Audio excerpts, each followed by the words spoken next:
Hey, what's up guys? So in this video, we will see how to turn on USB debugging on the Samsung Galaxy A36 or the A56. Now to do that, just open settings, then go to About Phone.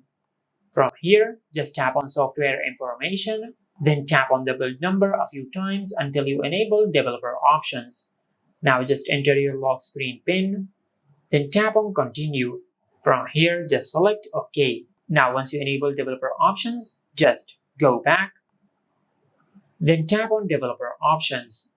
Now to enable USB debugging, just scroll down until you find the option of USB debugging.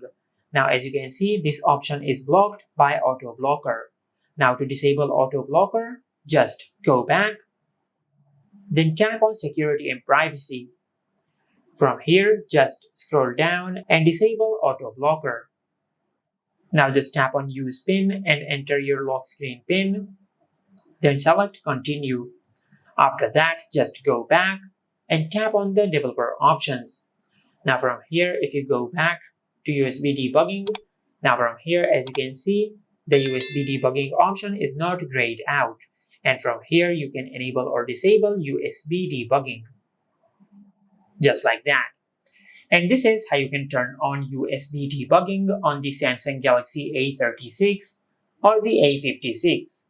Make sure to like, comment, and subscribe. Thank you for watching.